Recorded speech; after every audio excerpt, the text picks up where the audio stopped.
Welcome to this edition of Morgan You Asked For podcast. A little after 9 o'clock here. Trev was unable to join us tonight, so you get me solo, whether you like it or not. We don't have Trevor's edition or his thoughts and rants and whatever he might come up with. But that's all right. You get me tonight. I got a few topics here. Not going to go super long tonight. Wearing an Iowa State hat. Exciting night for the Cyclones. I want to start with this. First, I do want to thank everybody that listens and tunes in. Heard from another person this weekend when I was up in Cedar Rapids that they tune in and they like what we're doing and stuff. We do want to appreciate everybody that does tune in and listen, whether it's live or on your favorite podcast player or however you might get Morgan You Asked For podcast. Starting out, Donovan Davis. Near Oshkosh, Wisconsin. Their town's a little bit outside there, but close to Oshkosh, Wisconsin. Tyrese Halliburton country does commit to the Cyclones over the Hawkeyes and Marquette. And TJ Otzelberger and his staff and his program continue to focus on Wisconsin and continue their success in getting high level players out of Wisconsin. Just before we got on here, 5 of the top 15 recruits out of the last 5 years or 5 to 10 years have committed to the Cyclones. And you can add a couple more of those because there's a couple more Wisconsin guys that started somewhere else that are now coming in, like a Leon Bond from UNI that committed to Virginia out of high school and now is ending up in the Cyclone program. So Wisconsin seems to be his number one target. There's lots and lots of good players, Milwaukee, Oshkosh, everywhere in between. When Otzelberger zeroes in on a player that he thinks he can get, a high likelihood that he's going to become a Cyclone. And I just wonder, are the Badgers not recruiting them as well? Cyclones offering more money. What are the Cyclones doing there compared to Wisconsin or Illinois? Now, there are players that come out of Wisconsin that don't go to Iowa State, like the Knipples. He went to Duke. He's got a whole bunch of brothers coming. Will any of them end up at Iowa State? We'll see. But when he zeroes in on talent in Wisconsin, he gets them. And that's great to see. And we need to see that continue because J.R. Blount was another Wisconsin guy, was one of the lead recruiters in Wisconsin, is now at San Diego. And I believe the new assistant coach out of Bradley had a relationship with this Donovan Davis when he was younger, recruiting him. Obviously, he went above, grew up to be a bigger recruit than Bradley could get, but had that relationship. And so hopefully, and that's one of the reasons Otzelberger hired him, is he has that upper Midwest recruiting, and that's what you want. Iowa State has one of the highest high school recruiting classes in the country. We don't talk a ton of recruiting on here because you never know. And actually, I was watching a Cyclone show. They were talking about 2 of the biggest recruits Iowa State's got in the last 8-9 years are Xavier Foster and Omaha Ballou. And neither one of them amounted to anything, not only at Iowa State, but really anywhere. Xavier Foster right here from Oskaloosa, Iowa, really never did anything in college, whether it was Iowa State, SMU. I think he finished at Radford. Omaha Ballou is now on his 3rd school. Iowa State didn't do much. Wake Forest had a little success, game here, game there, but nothing too much. And now he is at Grand Canyon University. We'll see how he does there. But those are 2 of the biggest recruits, quote unquote, that Iowa State has received, especially out of Iowa, and neither one of them worked out. So, and that is some of the reason you see a lot of schools almost non-exist their high school recruiting. They will wait a year or 2, prove it that you can make it in college, and then they'll go get you. Then they would rather pay for a much they know you can make it in college. They're going to pay for that rather than, maybe gamble a little bit more on a high school player and hope it works out. They're going to, go to Bradley, go be a first team all conference player, then go to Iowa State or go to a Kansas, or Kansas is kind of the outlier there. Bill Self likes those high school players. Duke likes the high school players, but some of those schools have just really went away. And Alabama, SEC schools are just getting away from high school players maybe a little bit more than they have in the past. But that was kind of exciting news tonight. Happened about 7:45.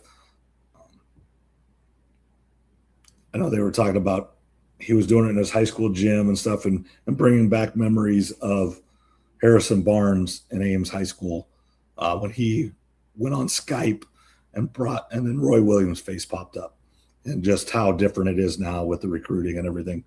But brings back some old / good memories, because if Harrison Barnes commits to Iowa State and Greg McDermott, does Hoiberg ever come? Do they ever turn the program around? Does it? Otzelberger, now the head coach, super successful. Who knows?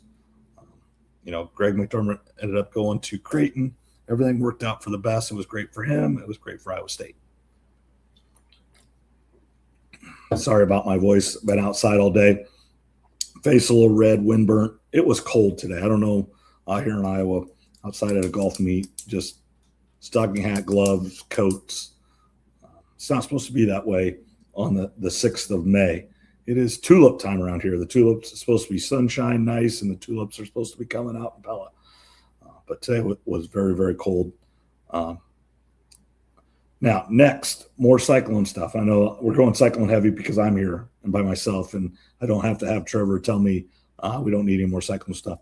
This one's a little bit more, you can look at it as good or bad. Jaden Jackson, running back, leaves the football program after having a very successful spring showcase game or practice, whatever you want to say it was.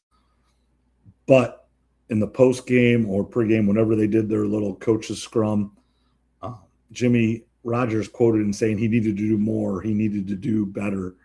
And Bill Seals quoted that and wrote that in an article, and it seemingly upset Jackson, and he has left the program.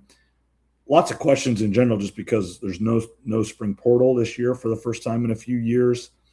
And where can he go? Iowa State depth is becoming an issue at running back. Who's going to carry, a couple running backs are coming off injuries, River Peppers, Aiden Flora. Just a lot of questions. They can't go get someone in the portal. They can't bring someone in. Is there someone out there in the portal that never signed anywhere that they could go get? Possibly. I don't know. But just, a little bit question mark, but maybe it was for the best. Maybe Jimmy Rogers, essentially it was a parting of the ways, or he told him to kick rocks. I have no idea. I don't have that insider information. I haven't read that much into it. We'll see. And maybe this is, just kind of maybe the way Jimmy Rogers does things. We have to be prepared as Cyclone fans that the program is ran differently today than it was last year with Matt Campbell and for the previous 10 years. We don't know how Jimmy Rogers operates on a day-to-day basis, how he communicates with the media. Matt Campbell is a very straight-laced, didn't say anything to the media. Injury, he could have, broke, many times Trevor Downing broke his leg, but he was day-to-day all season. He was out for the season. But I think Jimmy Rogers maybe is a little bit more forthcoming. Speaking of Matt Campbell and Iowa State, it has been reported today, and I don't know how much this is really new news, but maybe we didn't realize how close it was, but there are some reports that Matt Campbell actually accepted the Detroit Lions job and then changed his mind last second before Dan Campbell got the job. So that did come out today, and with an article he was doing that, why was the time now to leave Iowa State for Penn State and things like that. And it was, I just read the highlights of the article, but I don't know if we knew he was in talks, and we knew he interviewed, and we knew he was interested in the NFL. Maybe us as Cyclone fans didn't realize how close he actually was to leaving to go to the Detroit Lions. I think in 2021 is when that was. But it doesn't matter now. He is gone. Jimmy Rogers is our coach going forward. Everything I've seen and heard out of Iowa State football is positive. Are we truly as talented and as big as we have been with Matt Campbell's program the last 10 years? I don't think so. We do have some FCS type players, Washington State players that, maybe are, instead of the 6'6", 325-pound tackle, maybe 6'3", 305. This things like that, just a little bit smaller, but that doesn't mean he's not just as good a football player. But just walking off the bus, I think there is going to be a difference in the players this year than we've had in the past. And we do have to give Jimmy Rogers a little bit of time to try to implement and see what his program is going to become over the next few years, get back to the size that he wants. And everybody wants maybe a little bit different size of player.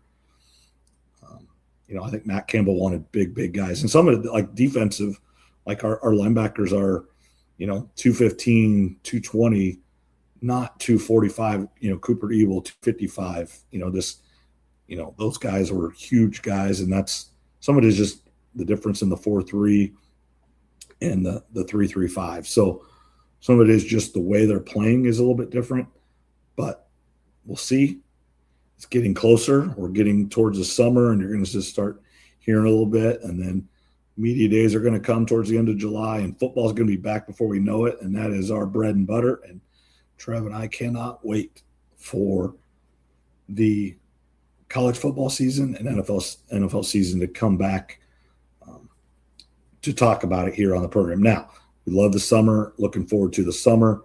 Speaking of, the right of moving on from winter to spring, golf season. I coach golf. Those of you that have been around here know that. Super busy couple weeks. Another busy week next week. Regionals came out today. Figure out we're going to Cedar Rapids to play. Figure out a little bit of scheduling with that. Youth baseball. Son's 13U playing in a new team. Went up to Cedar Rapids this last weekend. First tournament, learning experience. Played kind of good, kind of bad in times. We'll figure it out. Hopefully get better and see where we end up there in July, getting towards the state tournament. But great to see some new players and watch the kids grow and develop throughout the season. Last but definitely not least here, I do want to talk NBA playoffs and really not about the games. I believe this was on Scott Van Pelt's One Big Thing today, and I had read this a couple days ago. Nick Nurse from Carroll Kemper, played at UNI, Iowa Energy coached all over the world doing different things. Won a title with the Toronto Raptors. Now is the 76ers head coach. His brother unexpectedly passed away in Ankeny this, last week or so. And yesterday, they lost game one. Yesterday, he was back in Iowa for the funeral for his brother. And then today, he's back in New York City coaching against the Knicks. And unfortunately, they did lose tonight.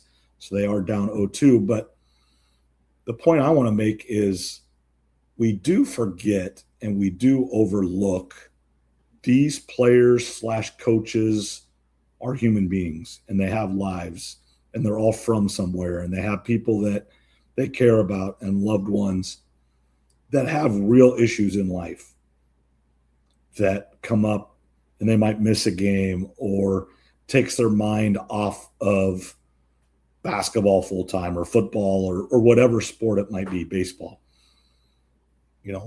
People have kids, unfortunately parents pass away or loved ones or close friends, whatever it might be. They have regular lives outside of their sport.